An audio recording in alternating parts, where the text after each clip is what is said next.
Hi everyone. നമ്മളിന്ന് 5 year പ്ലാൻസിനെ കുറിച്ചാണ് discuss ചെയ്യാൻ പോകുന്നത്. ഓക്കെ, ഇന്ത്യയുടെ 5 ഇയർ പ്ലാൻസിനെ കുറിച്ച്.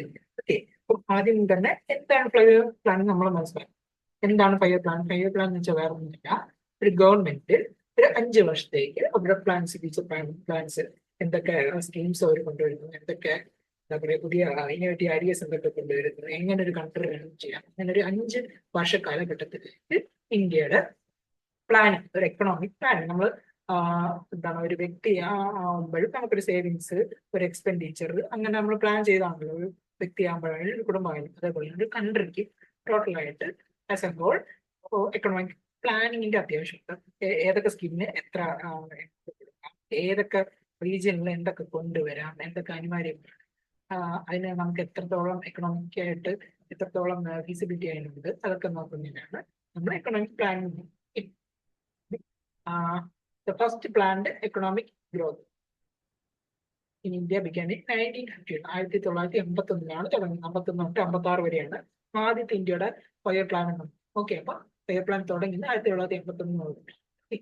The idea of 5 plans is simple. The government of India prepares document with all its income and expenditure for 5 years. Okay, ഒരു 5 വർഷ കാലഘട്ടത്തിലേക്ക് government income expenditure വെച്ച് ഒരു എസ്റ്റിമേറ്റ് ഉണ്ട്. 5 year plan. The 5 plans were formulated and implemented by regulated by a body known as Planning Commission. Okay, 5 പ്ലാൻസിന് planning കമ്മീഷനാണ് 5 plans prepare ചെയ്യാൻ ചുമതലയുള്ളത്. Planning കമ്മീഷനാണ്. നമ്മുടെ ഫസ്റ്റ് 5 ഇയർ പ്ലാൻ പറഞ്ഞത് 1951 സ്റ്റാർട്ട് ചെയ്തത്. ഓക്കെ, 1951 1956 വരെയാണ് നമ്മുടെ ഫസ്റ്റ് 5 ഇയർ പ്ലാൻ.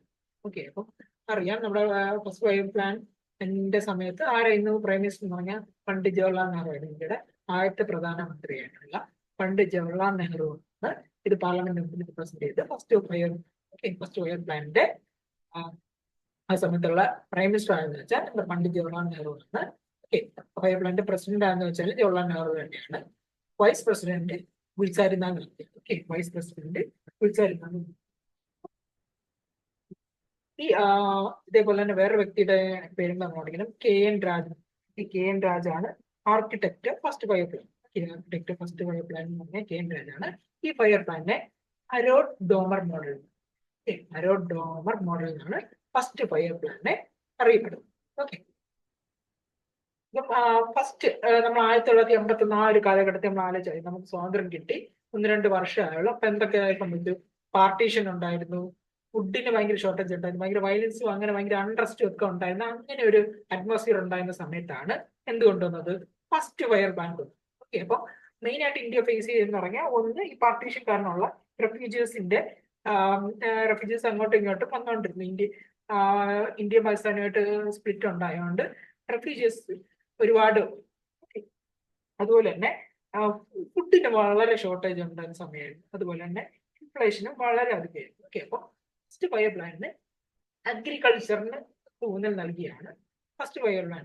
ഓക്കെ, ഫുഡിനൊക്കെ ഷോർട്ടേജ് ഉണ്ടായിട്ട് അഗ്രികൾച്ചറിന് ഊന്നൽ നൽകി. അതേപോലെ തന്നെ എന്താണ് റെഫ്യൂജീസിന്റെ കാര്യത്തിലായാലും റെഫ്യൂജീസിനെ ബേസ് ചെയ്തിട്ടുള്ള ഒരുപാട് പ്ലാൻസ് ഇങ്ങനെ കൊണ്ടുപോകും.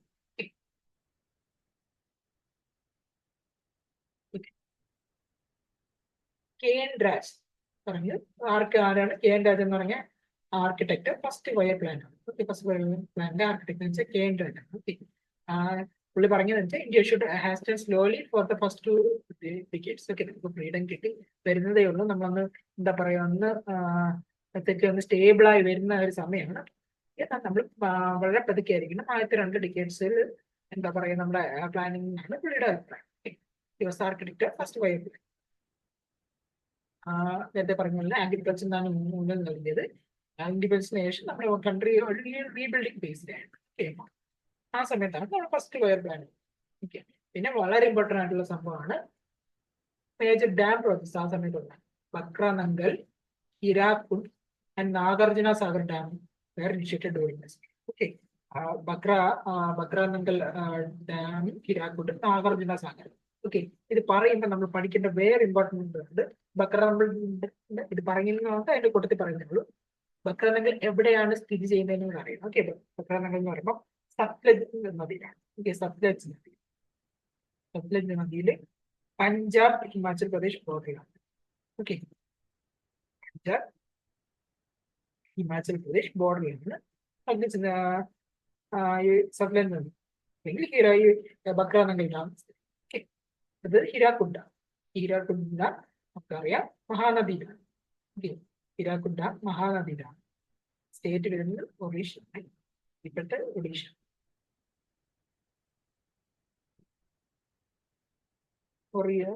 ഒഡീഷ.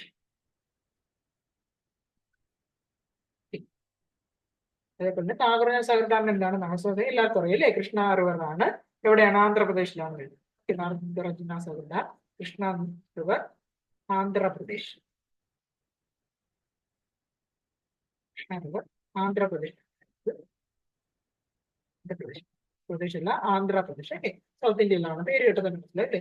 നാഗർജുന സാഗർ ഡാം വരുന്നത് ആന്ധ്രാപ്രദേശിലാണ്. അപ്പൊ ഫസ്റ്റ് പൈപ്പ് പ്ലാന്റ് വന്നത് ബക്രാനങ്കൽ, ഹിരാക്കുണ്ട്. താമസിച്ച ഒരുപാട് പ്രോമിനന്റ് ആയിട്ടുള്ള ഹൈഡ്രോ പ്രോജക്ട്സ് വന്നു. അതിൽ മെയിനായിട്ട് വന്ന ഈ മൂന്ന് സംഭവങ്ങളാണ്. ബക്രാനങ്കൽ ഡാം, ഹിരാക്കുണ്ട, നാഗർജുന സാഗർ. അതേപോലെ തന്നെ ഫസ്റ്റ് പൈപ്പ് പ്ലാന്റ് കഴിയുന്നത് വർഷം എന്ന് പറഞ്ഞാൽ 1956. ആ സമയത്ത് 5 Indian institute of technologies, 5 IITs കൂടെ എസ്റ്റാബ്ലിഷ് ചെയ്തത്. ഇപ്പോൾ ഫസ്റ്റ് പൈപ്പ് പ്ലാന്റ് ഇതിൽ വരുന്നതാണ്. Indian institute of technology IITs കൂടെ എസ്റ്റാബ്ലിഷ് ചെയ്തു. പിന്നെ ഈ പ്ലാൻ എന്ന് പറഞ്ഞാൽ സക്സസ്ഫുൾ ആയിരുന്നു. നമ്മൾ അതിന്റെ എപ്പോഴും പ്ലാൻ ഫോർമാറ്റ് ചെയ്യുമ്പോൾ ഒരു എന്താ പറയുക, ഒരു ടാർഗറ്റ് ആണ്. ഇത്ര അച്ചീവ് ചെയ്യണമെങ്കിൽ ടാർഗറ്റ് ആണ്. ഓക്കെ, അപ്പോൾ ഫസ്റ്റ് പൈപ്പ് പ്ലാനിന്റെ ടാർഗറ്റ് എന്ന് വെച്ചാൽ 2.1 ആയിരുന്നു. 2.1% ഗ്രോത്ത് ആയിരുന്നു അതിന്റെ ടാർഗറ്റ് എന്ന് വെച്ചാൽ. പക്ഷെ അച്ചീവ് ചെയ്തത് 3.6% അച്ചീവ് ചെയ്തു. ഓക്കെ, അതുകൊണ്ട് അത് സക്സസ്ഫുൾ ആയിരുന്നു. Mainly because of good harvests in the last years of the plant. Okay. അതേപോലെ തന്നെ റെഫ്യൂജീസിന്റെ റീഹാബിലിറ്റേഷൻ ഓഫ് റെഫ്യൂജീസ്, അതുപോലെ തന്നെ ഫുഡിന്റെ സെൻസേഷൻസി, പ്രൈസ് കൺട്രോൾ എന്നൊക്കെ എന്താ പറയുക ഒരു പരിധി വരെ നമ്മൾ അച്ചീവ് ചെയ്തു. അതുകൊണ്ട് ഫസ്റ്റ് പൈപ്പ് പ്ലാനെ നമ്മൾ എന്ത് ആയിട്ട് പറയാം, ഒരു സക്സസ്ഫുൾ ആയിട്ടുള്ള പ്ലാനായിട്ട് എൻഗേജ് ചെയ്യാം. Okay, first pipe plan was A success. അത് ഗ്രോത്ത് റേറ്റ് ഓർത്ത് വെച്ചോണം. ടാർഗറ്റ് റേറ്റ് 2.1 ആണ്. അച്ചീവ്ഡ് ഗ്രോത്ത് റേറ്റ് എന്ന് പറഞ്ഞാൽ 3.6. ഫസ്റ്റ് പൈപ്പ് പ്ലാൻ കഴിഞ്ഞു. അത് കഴിഞ്ഞ് എന്താണ് 1956 തൊട്ട് 61 വരെ second pipe plan. Second pipe first pipe plan നമ്മൾ പറഞ്ഞു ഹരോഡ് ഡോമർ.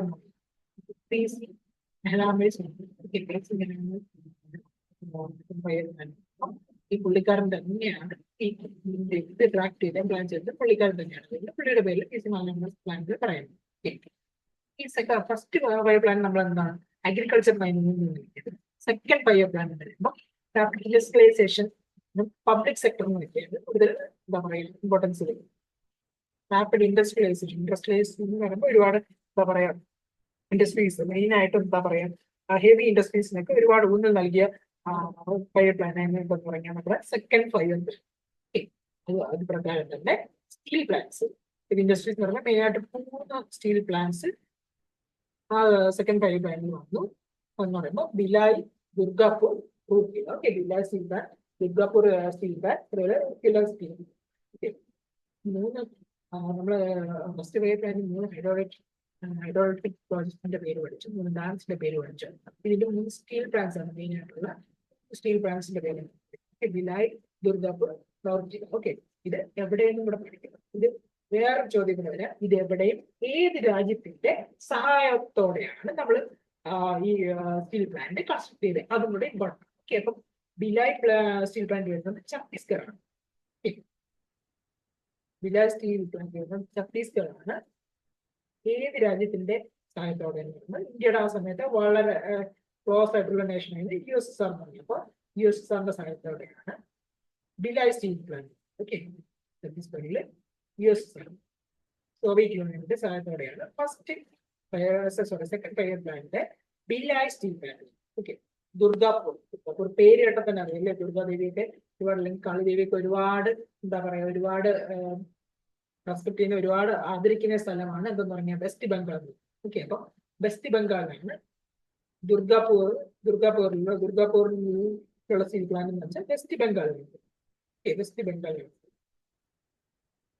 ഏത് രാജ്യത്തിന്റെ സഹായത്തോടെ നമ്മൾ അറിഞ്ഞിരിക്കണം. ഓക്കെ, വെസ്റ്റ് ബംഗാൾ എന്ന് പറയുമ്പോൾ എന്താണ്, നമ്മൾ ഇന്ത്യ ഹിസ്റ്ററി പഠിച്ചിട്ടുണ്ടെങ്കിൽ എപ്പോഴും എന്താണ് വെസ്റ്റ് ബംഗാളിൽ നിന്നാണ് പല കലാപങ്ങളും പല ഈസ്റ്റ് ഇന്ത്യ കമ്പനി ഒക്കെ സ്റ്റാർട്ട് ചെയ്യുന്നതാണ് വെസ്റ്റ് ബംഗാളിൽ നിന്ന്. ഓക്കെ, അപ്പം വെസ്റ്റ് ബംഗാൾ വെസ്റ്റ് ബംഗാളിൽ ഗവർണർ ജനറലൊക്കെ ഉണ്ടായിരുന്നു. അപ്പം വെസ്റ്റ് ബംഗാളിന്റെ ബ്രിട്ടന്റെ സ്ഥലത്തുണ്ട് എന്താ പറയാ, നമ്മളെ അടയ്ക്കുവാണെന്ന ബ്രിട്ടൻ തന്നെയാണ് വെസ്റ്റ് ബംഗാളിൽ. വെസ്റ്റ് ബംഗാളും ബ്രിട്ടനും തമ്മിൽ ഒരുപാട് ബന്ധമുണ്ട്. അങ്ങനെ ഓർത്ത് വെച്ചാൽ ഓക്കെ. വെസ്റ്റ് ബംഗാൾ നമ്മുടെ സെക്കൻഡ് 5 ഇയർ പ്ലാൻ എന്ന് പറയുമ്പോൾ അതിനകത്ത് വരുന്നത് Bhilai, Durgapur, Rourkela, Bhilai steel plant Chhattisgarh Soviet Union, Durgapur West Bengal Britain, Rourkela Odisha West Odisha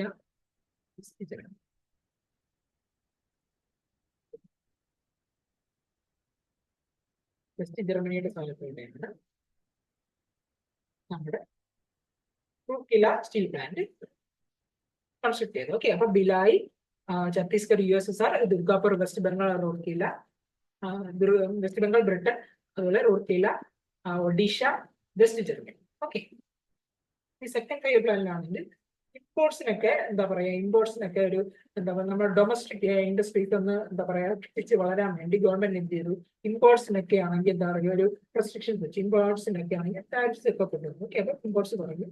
okay, കാരണം നമ്മുടെ ലോക്കൽ ഇവിടുത്തെ ഡൊമസ്റ്റിക് ആയിട്ടുള്ള പ്രൊഡക്ഷൻ ഒക്കെ ഇൻക്രീസ് ചെയ്യാൻ വേണ്ടി അതിനു വേണ്ടി ഇമ്പോർട്സിലൊക്കെ എന്താ പറയുക റെസ്ട്രിക്ഷൻസ് കൊണ്ടുവന്നു. Imposed on imports. Okay, second 5 year പ്ലാനിന് ഗ്രോത്ത് റേറ്റ് എന്ന് പറഞ്ഞാൽ 4.5% ആയിരുന്നു. പക്ഷെ ആക്ച്വൽ ഗ്രോത്ത് വന്നത് 4.27. ഓക്കെ, അപ്പോൾ ഓൾമോസ്റ്റ് അച്ചീവ് ചെയ്തു. പക്ഷെ എന്താ പറയാ, ഇങ്ങനത്തെ പൂർണ്ണ പരാജയം നമുക്ക് പറയാൻ പറ്റില്ല. പക്ഷെ നമ്മൾ പ്രതീക്ഷ വന്നു. ഓക്കെ, അപ്പം അതുകൊണ്ട് സെക്കൻഡ് 5 ഇയർ പ്ലാനിൽ എന്ന് പറഞ്ഞാൽ മോഡറേറ്റ്ലി സക്സസ്ഫുൾ ആയിരുന്നു. 3 സ്റ്റീൽ പ്ലാന്റ് ഓർത്ത് വെക്കണം. 3 സ്റ്റീൽ പ്ലാന്റ് എവിടെയാണെന്ന്, മോസ്റ്റ് ഇമ്പോർട്ടൻ്റ്ലി ഏത് രാജ്യത്തിന്റെ സഹായത്തോടെയാണ് നമ്മൾ കൺസ്ട്രക്ട് ചെയ്തതെന്ന് ഓർത്ത് വെക്കണം. അപ്പോൾ തേർഡ് 5 ഇയർ പ്ലാൻ എന്ന് പറയുമ്പോൾ എന്താണ് പീരീഡ് 65 വർഷം, 61 തൊട്ട് 66 വരെ. ഓക്കെ, ഈ പീരീഡിൽ നമുക്കറിയാം എന്ത് സംഭവിച്ചു. യുദ്ധം, India China war, India Pakistan war സംഭവിച്ച സമയം ഉണ്ടായിരുന്നു ഇതെന്ന് പറഞ്ഞു. ഓക്കെ, അപ്പം ഭയങ്കര എന്താ പറയാ, ആ പ്ലാൻ തുടങ്ങിയ ശേഷം പിന്നെ ഭയങ്കര അൺട്രസ്റ്റ് ഒക്കെ ആയി. ഓക്കെ, ഭയങ്കര അൺട്രസ്റ്റ്, നമുക്ക് ഒരുപാട് യുദ്ധത്തിന് വേണ്ടി ഒരുപാട് നഷ്ടങ്ങളും ഒക്കെ വന്ന സമയം. ഓക്കെ, അപ്പം തേർഡ് 5 ഇയർ പ്ലാനിനെ കുറിച്ച് പറയുമ്പോൾ ജോൺ സാൻഡി ആൻഡ് സുകുമായ് ചക്രവർത്തി. ഓക്കെ, ഫസ്റ്റ് 5 ഇയർ പ്ലാൻ എന്ന് പറഞ്ഞാൽ hero Domar, second 5 year plan എന്ന് പറഞ്ഞാൽ മോഡൽ. ഇത് ജോൺ സാൻഡി ആൻഡ് സുകുമായ് ചക്രവർത്തി മോഡൽ. ഓക്കെ, എന്താണ് അഗ്രികൾച്ചറിന് വീറ്റിന്റെ പ്രൊഡക്ഷനൊക്കെ ഒരുപാട് ഊന്നൽ നൽകിയിരുന്നു. ഓക്കെ, ഇതിന്റെ എയിം എന്ന് പറയുന്നത് ഇന്ത്യ സെൽഫ് സഫിഷ്യന്റ് ആണ്.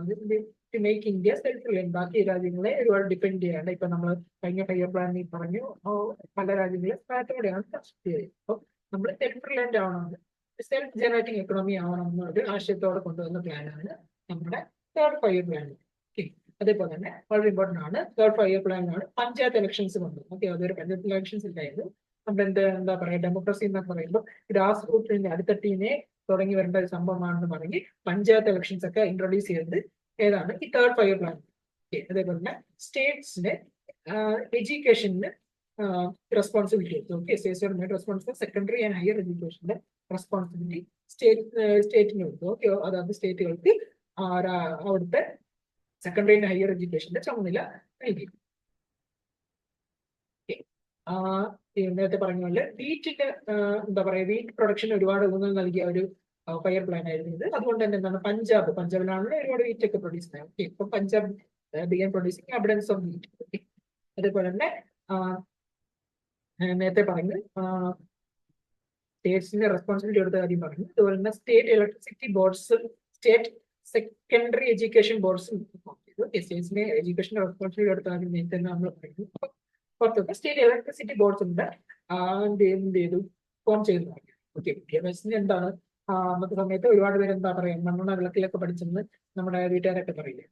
ഇലക്ട്രിസിറ്റി വേണം പിള്ളേർക്ക് പഠിക്കണമെങ്കിൽ ഇലക്ട്രിസിറ്റി അപ്പോൾ അങ്ങനെ ഓർത്ത് വെച്ചാൽ. ഓക്കെ, പറയുന്നത് ചെളിയാന്നറിയാം, എന്നാലും ഓർത്ത് വെക്കാൻ വേണ്ടി പറഞ്ഞതേ ഉള്ളൂ. State electricity boards, state secondary education boards form ചെയ്തു. ഓക്കെ, നേരത്തെ പറഞ്ഞിരുന്നത് പ്ലാൻ വാസ് തറോ ഫെയിലർ. എന്തുകൊണ്ട്?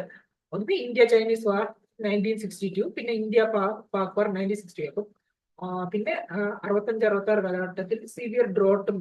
അപ്പം ഇതൊക്കെ കാരണം എന്താ പറയാ, ഈ ഫയർ പ്ലാൻ എന്ന് പറഞ്ഞാൽ ഭയങ്കര പരാജയം. ഓക്കെ, അപ്പം അതുപോലെ തന്നെ ഈ വാറൊക്കെ വന്നപ്പം ആദ്യമൊക്കെ എന്താ പറയാ ഇതുപോലെ അഗ്രികൾച്ചറും ബാക്കി ഡെവലപ്മെന്റ്സിനൊക്കെ ഒരു ഇത് നൽകിയെങ്കിലും ഈ വാറൊക്കെ വന്നതിന് ശേഷം എന്ത് ചെയ്തു?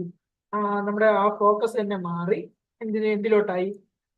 ഡിഫൻസ് ആൻഡ് ഡെവലപ്മെന്റിലോട്ട്. ഓക്കെ, ഇനിഷ്യലി തുടങ്ങുമ്പോൾ ഇങ്ങനെ ആയിരുന്നില്ല, but due to some unforeseen events എന്ത് ചെയ്തു? പിന്നെ ഡിഫൻസിലും ഡെവലപ്മെന്റിലോട്ട് നമുക്ക് ഷിഫ്റ്റ് ചെയ്യേണ്ടി വന്നു, ഫോക്കസ് ഷിഫ്റ്റ് ചെയ്യേണ്ടി വന്നു.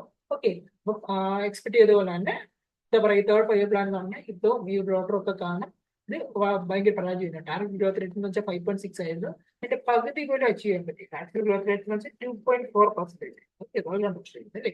അപ്പം ദിസ് പ്ലാൻ വാസ് ഫെയിലിയർ.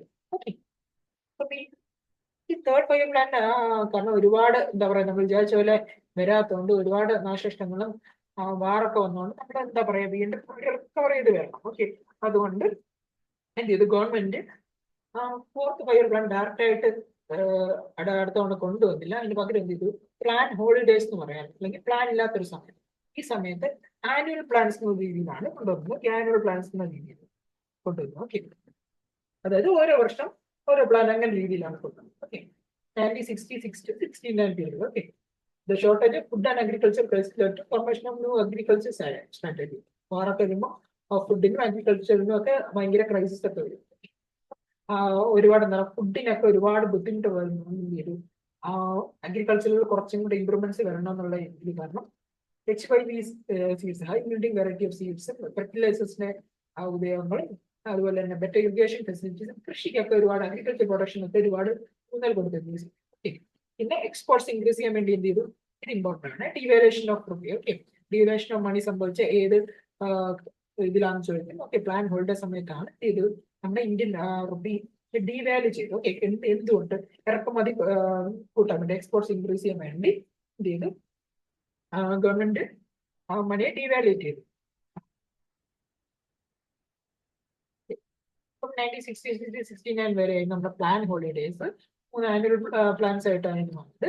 അതിനുശേഷം ഫോർത്ത് ഫയർ പ്ലാൻ കൊണ്ടുവന്നു. Okay, 1969 to 74. ഓക്കെ, ഇത് അണ്ടർ ദ ലീഡർഷിപ്പ് ഓഫ് ഇന്ദിരാഗാന്ധിയുടെ ലീഡർഷിപ്പിലാണ് ഇത് കൊണ്ടുവന്നത്. പിന്നെ നെഹ്റു മരിച്ചതിന് ശേഷം ലാൽ ബഹാദൂർ ശാസ്ത്രി ആയിരുന്നു. അത് കഴിഞ്ഞിട്ട് നമ്മുടെ ഇന്ദിരാഗാന്ധിയാണ് ഇത് കൊണ്ടുവന്നത്. Introduced under the primary membership of Indira Gandhi. Okay, ഇതിന്റെ മെയിൻ ആയിട്ട് 2 ഒബ്ജക്റ്റീവ് ഉണ്ടായിരുന്നു. ഗ്രോത്ത് വിത്ത് സ്റ്റെബിലിറ്റി, അതുപോലെ തന്നെ progressive achievement of self Reliance. Okay, growth with stability as well as progressive achieve of self Reliance. Okay, സ്വയം പര്യാപ്തതയും അതേപോലെ തന്നെ സ്റ്റേബിൾ ആയിട്ടുള്ള ഗ്രോത്ത്. ഓക്കെ, പിന്നെ വളരെ ഇമ്പോർട്ടൻ്റ് ഉള്ള കാര്യമാണ് 14 നാഷണൽ ബാങ്ക്സിനെ നാഷണലൈസ് ചെയ്തു. ഓക്കെ, നാഷണലൈസേഷൻ ഓഫ് 14 ഇത് പ്രീവിയസ് ഇയർ ആയിട്ടുള്ള ക്വസ്റ്റ്യൻ ചോദിച്ചിട്ടുണ്ട്. 14 നാഷണൽ ബാങ്ക്സിനെ 14 ബാങ്ക്സിനെ നാഷണലൈസ് ചെയ്തു. ഓക്കെ, 14 ബാങ്ക്സിനെ നാഷണലൈസ് ചെയ്തു. ഓക്കെ, അത് ഓർത്ത് വെച്ചോ.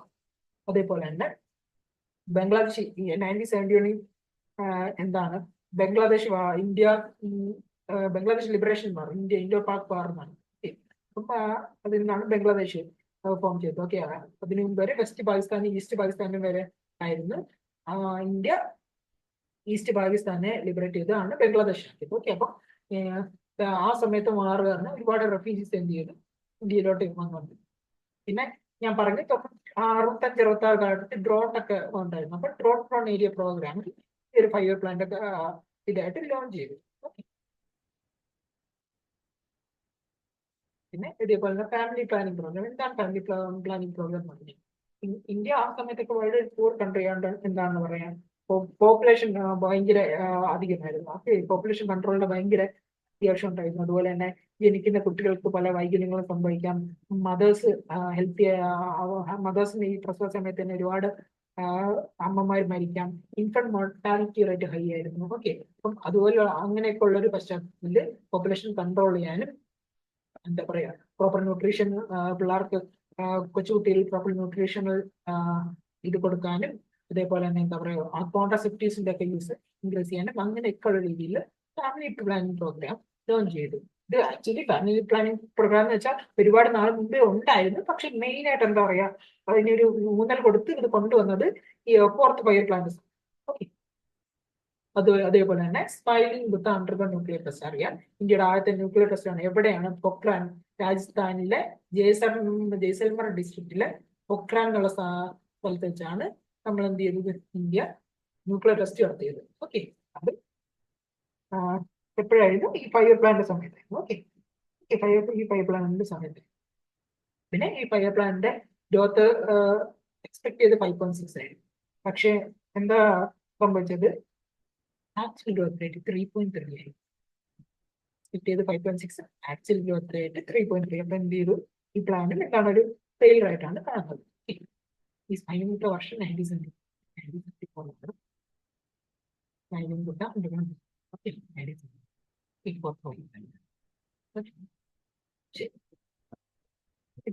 അങ്ങനെ ഫോർത്ത് ഫയർ പ്ലാൻ ചെയ്തു. അടുത്ത് വരുന്നതാണ് fifth year plan. Okay, fifth year പ്ലാനെ കുറിച്ച് നമ്മൾ പറയുമ്പോൾ ഈ ഫയർ പ്ലാൻ കംപ്ലീറ്റ് ചെയ്യില്ല. കാരണം എന്ന് വെച്ചാൽ ഈ ഫയർ പ്ലാൻ കംപ്ലീറ്റ് ചെയ്യുന്നതിന് മുമ്പ് തന്നെ കോൺഗ്രസ് ഗവൺമെന്റ് വീണു. ആദ്യമായിട്ട് മൊറാർജി ദേശായിയുടെ കീഴിലുള്ള ജനതാ പാർട്ടി ഗവൺമെന്റ് എന്താ പറയാ ഭരണത്തിലും. ഓക്കെ, ഈ സമയത്താണ് നമ്മുടെ എമർജൻസി ഒക്കെ വന്നത്. അതുകൊണ്ട് ഒരുപാട് എന്താ പറയാ പബ്ലിക് ഒക്കെ ഇന്ദിരാഗാന്ധിക്കെതിരെയായിരുന്നു. അപ്പം സ്വാഭാവികമായിട്ട് അടുത്ത ഇലക്ഷൻ വന്നപ്പം എന്ത് ചെയ്തു? കോൺഗ്രസ് ആദ്യമായിട്ട് ഇലക്ഷൻ പരാജയപ്പെട്ട 1978 ജനതാ പാർട്ടിയുടെ ഗവൺമെന്റ് വന്നു. ഓക്കെ, അപ്പോൾ ഈ പ്ലാൻ ഒരിക്കലും കംപ്ലീറ്റ് 1974-79 വരെ ആയിരുന്നെങ്കിലും 78 ഈ പ്ലാൻ നിർത്തലാക്കി. കോൺഗ്രസ് വീണതോടെ പുതിയ വന്ന മൊറാർജി ദേശായി ഗവൺമെന്റ് ഈ പ്ലാൻ നിർത്തലാക്കി. ഓക്കെ, ഈ draft of this plan was prepared and launched by DP Dhar. DP Dhar എന്നുള്ള വ്യക്തിയാണ് ഫിഫ്ത്ത് ഫയർ പ്ലാൻ. എമർജൻസി സമയത്തൊക്കെ എന്താണ്? എമർജൻസി സമയത്തൊക്കെ നമുക്ക് ഭയങ്കര ഡറായിരിക്കും, നമുക്ക് ഭയങ്കര പേടിയായിരിക്കും അല്ലേ, ഭയങ്കര അരക്ഷിതാവസ്ഥയായിരിക്കും. അങ്ങനെ വെച്ചത് DP ധർ ആണ് fifth year plan. Fifth year plan എന്ന് പറഞ്ഞാൽ 74-78 എമർജൻസി ഒക്കെ ഇടുന്ന സമയമാണ്. DP ധർ ആണ് ഇത് എന്ത് ചെയ്യുക? ഫിഫ്ത്ത് ഫയർ പ്ലാൻ പ്രിപ്പയർ ചെയ്യുന്ന വെച്ചാൽ DP ധർ ആണ്. Proposed 2 main objective. ഒന്നെന്ന് വെച്ചാൽ ഗരീബി ഹട്ടാവോ. ഓക്കെ, വളരെ ഇമ്പോർട്ടൻ്റ് ആണ്. ഗരീബി ഹട്ടാവോ എന്നുള്ള ശ്ലോകം കൊണ്ടുവന്നത് ഈ ഫയർ പ്ലാനിലാണ്. അതേപോലെ attainment self Reliance. Okay, self sufficiency, സ്വയം പര്യാപ്തത അറ്റൈൻ ചെയ്യാനും, അതേപോലെ removal of poverty. Okay, poverty reduce ചെയ്യണം. അപ്പം അതിന് വേണ്ടി ഒരുപാട് സംഭവങ്ങൾ കൊണ്ടുവന്നു. പോവർട്ടി റെഡ്യൂസ് ചെയ്യാൻ വേണ്ടി ഒരുപാട് സംഭവങ്ങൾ കൊണ്ടുവന്ന ഒരു ഫയർ പ്ലാൻ കൂടിയാണ് ഇരുന്നത്.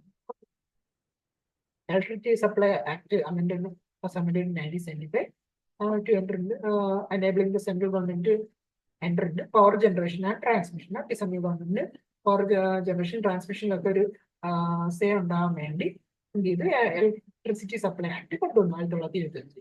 അതുപോലെ തന്നെ നാഷണൽ ഹൈവേ സിസ്റ്റം ഇൻട്രൊഡ്യൂസ് ചെയ്തു.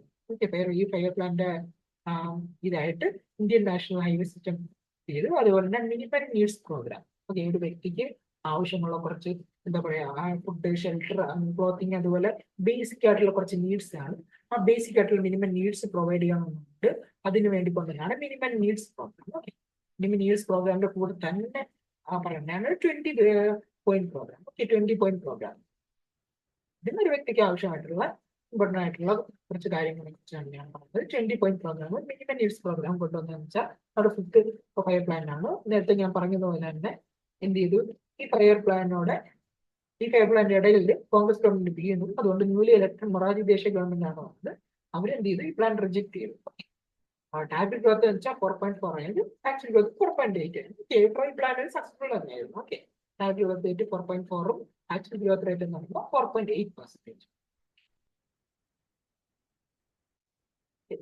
അടുത്ത ഈ മൊറാർജി ദേശായി ഗവൺമെന്റ് വന്നതിന് ശേഷം എന്ത് ചെയ്തു? ഇവര് കുറച്ച് കളി കോൺഗ്രസ് ഗവൺമെന്റ് കൊണ്ടുവന്നില്ല എന്ന് പറഞ്ഞ് ഫയർ പ്ലാൻ നിർത്തി. ഓക്കെ, നമ്മൾ പ്ലാൻ ഹോൾഡേഴ്സ് പറഞ്ഞു. പ്ലാൻ ഹോൾഡേഴ്സ് എന്ത് മൂലമാണ് വന്നത്? പ്ലാൻ ഹോൾഡേഴ്സ് വന്നത് വാറും ഡ്രോട്ടും ഒക്കെ ആ സമയത്ത് ഉണ്ടായിരുന്നു. ഇത് എന്താ പറയാ കോൺഗ്രസ് ഗവൺമെന്റ് വീണത് ഉടനെ പുതിയതായിട്ട് വന്ന ജനതാ പാർട്ടി ഗവൺമെന്റ് ഈ ഫയർ പ്ലാൻ വിശ്വസിച്ചു. ഓക്കെ, അപ്പൊ അവര് അതിന്റെ പകരം കൊണ്ടുവന്ന സംഭവമാണ് rolling plan. Okay, rolling plan എന്ന് പറഞ്ഞാൽ 1978 തൊട്ട് 80 വരെ പോയി. കാരണം 80 വീണ്ടും റീ ഇലക്ഷൻ നടന്നു. ഇന്ദിരാഗാന്ധി വരുന്നത് വരെ ഈ റോളിംഗ് പ്ലാൻ ആയിരുന്നു നടക്കുന്നത്. ഓക്കെ, ഈ റോളിംഗ് പ്ലാനിന്റെ ഒരു പ്രത്യേകത ഉണ്ട്. അതായത് ഈ പ്ലാൻ എന്ന് പറയുമ്പോൾ ഇടയിൽ വെച്ച് മാറ്റാൻ പറ്റും. അതായത് സ്റ്റേബിൾ ആയിട്ട് നമ്മൾ ഒരു ഫയർ പ്ലാൻ ചെയ്യുമ്പോൾ 5 വർഷം ഇങ്ങനെ അയക്കണം, മറ്റേത് അയക്കണം എന്ന് പറയും. പക്ഷെ ഈ റോളിംഗ് പ്ലാൻ എന്ന് പറയുമ്പോൾ അങ്ങനെയല്ല. ഒരു വർഷം കഴിഞ്ഞിട്ട് എന്തെങ്കിലും നേട്ടമുണ്ടോ, എന്തൊക്കെയാണ് നമുക്ക് ചെയ്യാൻ പറ്റുന്നത്, ആ ഒരു വർഷത്തെ അനാലിസിസ് കഴിഞ്ഞിട്ട് പിന്നീട് എന്തെങ്കിലും മാറ്റം ഉണ്ടെങ്കിൽ ആ മാറ്റം എഴുതണം. ഓക്കെ, അപ്പൊ ഇത് ഫയർ പ്ലാൻ ആ ഒരു ഡിഫറൻസ് ആയിരുന്നു. ഓക്കെ, അതേപോലെ ഈ പ്ലാന്റ് മെയിൻ ആയിട്ട് എന്താ പറയാ, ഈ ഫയർ പ്ലാന്റ് മെയിൻ ആയിട്ട് 3 സംഭവങ്ങളുണ്ട്. ഇത് ഒന്നെന്ന് പറയുമ്പോൾ present year related plan. Okay, first plan for present year which completes annual budget. Okay,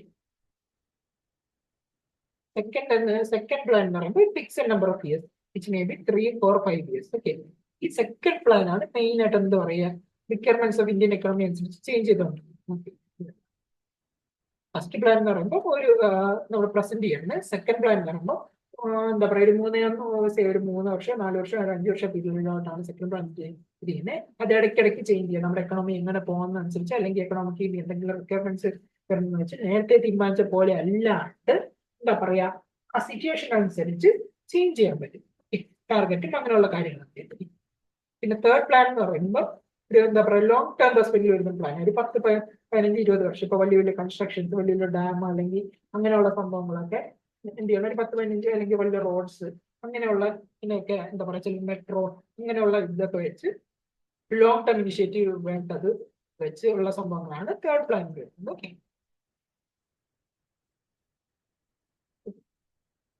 ഗിന്നാർ middle എന്ന് പറഞ്ഞ ഒരു വ്യക്തിയാണ് ഈ റോളിംഗ് പ്ലാന്റെ കോൺസെപ്റ്റ് കൊണ്ടുവന്നത്. ഓക്കെ, പുള്ളിയാണ് ആദ്യമായിട്ട് കൊണ്ടുവന്നത്. പുള്ളി ഒരു സ്വീഡിഷ് എക്കണോമിസ്റ്റ് ആയിരുന്നു. പുള്ളി എന്താ പറയുക, നോബൽ പ്രൈസ് വിന്നറാണ്. ഓക്കെ,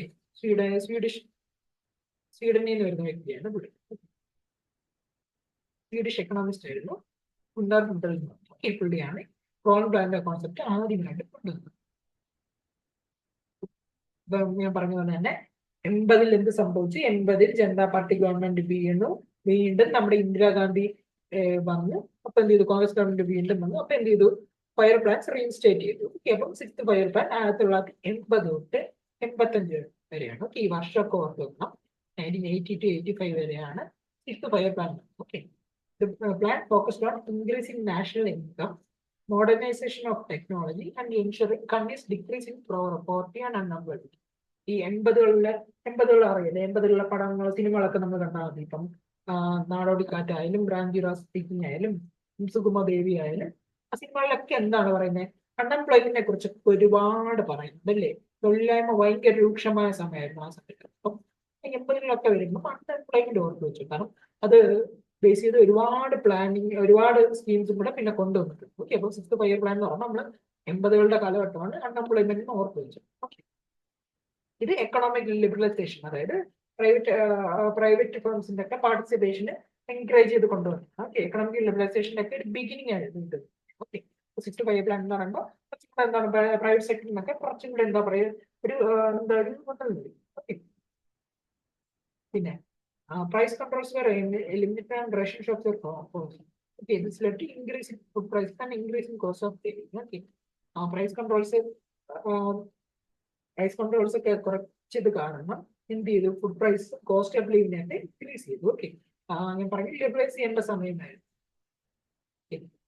ലിബറലൈസേഷൻ നടന്നില്ല, ലിബറലൈസേഷൻ തുടക്കുന്ന രീതിയിൽ നമ്മളാണ്. ആക്ച്വലി ലിബറലൈസേഷൻ നടന്നത് നരസിംഹറാവ് ഗവൺമെന്റ് വന്നതിന് ശേഷമാണ്. അപ്പൊ ലിബറലൈസേഷൻ ഒരു തുടക്കുന്ന രീതിയിൽ പറയുന്നതാണ് ഈ നെഹ്റുവിന്റെ എന്താ പറയുക, ഒരു സോഷ്യലിസ്റ്റ് ഐഡിയോളജി, ഇതൊക്കെ ഒരു അവസാനം എന്നുള്ള രീതിയിൽ നമുക്ക് വേണമെങ്കിൽ പറയാം. ഫാമിലി പ്ലാനിങ് ഞാൻ പറഞ്ഞു നേരത്തെ ഉണ്ടായിരുന്നു, ഇത് കുറച്ചും കൂടെ അതിന് എക്സ്പാൻഷൻ ചെയ്തു. പിന്നെ ഇത് വളരെ ഇമ്പോർട്ടൻ്റ് ആണ്, NABARD, national bank for agriculture and rural development. വളരെ ഇമ്പോർട്ടൻ്റ് ആയിട്ടുള്ള സംഭവമാണ് നബാർഡ് ഫോം ചെയ്ത്. ഡേറ്റും പഠിച്ചേക്കണം, 12 ജൂലൈ 1982. ഏത് ശിവരാമൻ കമ്മിറ്റിയുടെ റെക്കമെൻഡേഷൻ പ്രകാരം NABARD, national bank for agriculture and rural development, NABARD form ചെയ്തു. ഓക്കെ, നബാർഡ് ഫോം ചെയ്ത്, നബാർഡിന്റെ ഷോർട്ട് ഫോമിൽ പറയും national bank for agricultural and rural employment.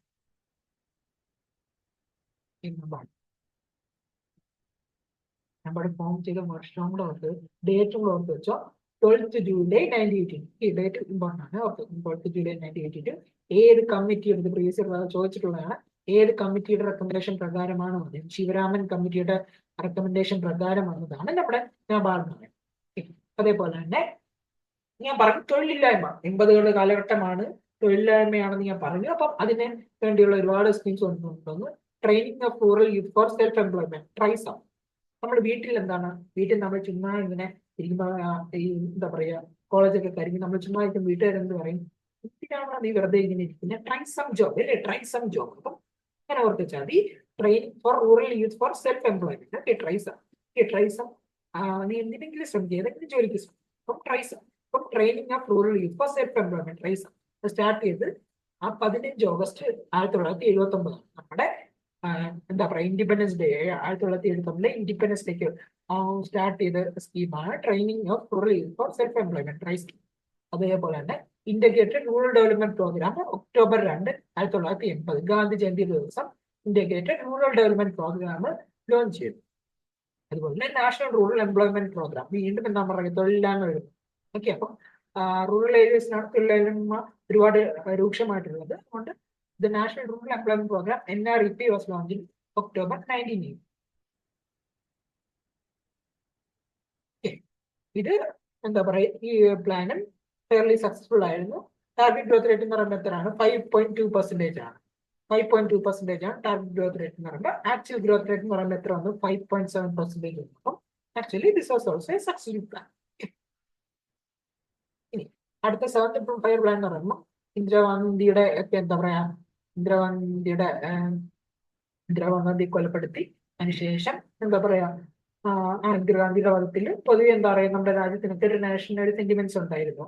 ആ സെന്റിമെന്റിന്റെ ഇതിൽ അടുത്ത ഇലക്ഷൻ വന്നപ്പോൾ കോൺഗ്രസ് ജയിച്ചു. കോൺഗ്രസില് രാജീവ് ഗാന്ധി, ഇന്ദിരാഗാന്ധിയുടെ മകനായ രാജീവ് ഗാന്ധി പ്രൈം മിനിസ്റ്റർ ആയിരുന്നു. രാജീവ് ഗാന്ധി വന്നപ്പം 7th ഫയർ പ്ലാൻ വന്നതെന്ന് പറയുന്നത് രാജീവ് ഗാന്ധിയുടെ കീഴിലാണ്.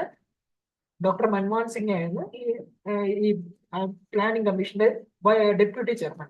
ഓക്കെ, നമ്മുടെ നമ്മുടെ പ്രധാനമന്ത്രിയായ ഡോക്ടർ മൻമോഹൻ സിംഗ് ആയിരുന്നു ഈ സമയത്ത് പ്ലാനിംഗ് കമ്മീഷന്റെ ഡെപ്യൂട്ടി ചെയർമാൻ. എന്ത് ചെയ്തു, stressed on improving industrial productivity loss through use of technology. ഇപ്പൊ രാജീവ് ഗാന്ധി പുതിയ ആളാണല്ലോ, പുള്ളി ഭയങ്കര എന്താ പറയാ ഭയങ്കര ടെക് ഫ്രണ്ട്ലി ആയിട്ടുള്ള ആളാണ്. അപ്പം പുതിയ യൂത്ത് ആകുമ്പോൾ എന്താ പറയാ ടെക്നോളജിക്ക് കുറച്ചും കൂടെ ഒരു ഊന്നൽ നൽകുന്ന ഒരു ഫയർ പ്ലാൻ ആയിരുന്നു പുള്ളി കൊണ്ടുവന്നത്. Fire plan. Okay, plan aimed at accelerating food grain production, increasing employment opportunities and raising productivity with focus on food work and productivity. അതുപോലെ ജവഹർ റോസ്ഗാർ യോജന. ഓക്കെ, ഇതും അൺഎംപ്ലോയ്മെന്റിനെ തരണം ചെയ്യാൻ വേണ്ടി കൊണ്ടുപോകുന്നതാണ്. അത് ഫോം ചെയ്യുന്ന പറയുമ്പോൾ നമ്മുടെ NREPയും rural landless employment guarantee programme ഇത് രണ്ടും കൂടെ മെർജ് ചെയ്ത് കൊണ്ടുവന്നതാണ് Jawahar Rozgar Yojana. Okay, JRY 1989. Okay, ഇതിന്റെ ഈ ഫയർ പ്ലാന്റെ ടാർഗറ്റ് ഗ്രോത്ത് എന്ന് പറയുമ്പോൾ 5.0 ആണ്. ആക്ച്വൽ ഗ്രോത്ത് റേറ്റ് എന്ന് പറയുമ്പോൾ 6.0. So this plan was successful. Okay, ടാർഗറ്റിനേക്കാൾ കൂടുതൽ നമ്മൾ ആക്ച്വൽ ഗ്രോത്ത് അച്ചീവ് ചെയ്തുകൊണ്ട് ഈ പ്ലാനും ഒരു സക്സസ്ഫുൾ ആയിട്ടാണ് നമ്മൾ കൺസിഡർ ചെയ്യുന്നത്. ഓക്കെ, അപ്പം നമ്മൾ 7 ഫയർ പ്ലാൻ പഠിച്ചു. ഇനി ഇതിന് ശേഷം ലിബറലൈസേഷൻ വരുന്നുണ്ട്. ഓക്കെ, ലിബറലൈസേഷൻ വരുന്നുണ്ട്. 7 ഫയർ പ്ലാനും ജസ്റ്റ് നോക്കുക. എല്ലാത്തിലെയും ഏത് മോഡൽ, പാരോഡോമർ മോഡൽ, PC മെലോൺസ് മോഡൽ, അതൊക്കെ ചോദിച്ചിട്ടുള്ളതാണ്. പഠിക്കണം. ഏത് വർഷം വരെയാണെന്ന് ചോദിച്ചിട്ടുള്ളതാണ്. സ്കീംസ് എന്തൊക്കെയാണെന്ന് ചോദിച്ചിട്ടുള്ളതാണ്. ഓക്കെ, അപ്പം ജസ്റ്റ് ഒന്ന് നോക്കിയിട്ട് വരിക. അടുത്ത ക്ലാസ്സിൽ നമ്മൾ ലിബറലൈസേഷൻ ശേഷമുള്ള ഫയർ പ്ലാൻസിനെ കുറിച്ചായിരിക്കും. ഓക്കെ, പിന്നെ എന്തെങ്കിലും പ്രശ്നമോ എന്തെങ്കിലും ഡൗട്ട്സോ ഉണ്ടെങ്കിൽ കോമന്റ് സെക്ഷനിൽ നിങ്ങൾ പറയണം. ഓക്കെ, എന്തെങ്കിലും സജഷൻസോ ക്ലാസ്സിൽ എന്തെങ്കിലും ഇമ്പ്രൂവ്മെന്റ് കൊണ്ടുവരണമെങ്കിൽ എന്ത് വേണമെങ്കിലും ഞാൻ കോമന്റ് സെക്ഷനിൽ പറയാം. അപ്പൊ എല്ലാവർക്കും മനസ്സിലായെന്ന് വിശ്വസിക്കുന്നു. Thank you and have a nice day.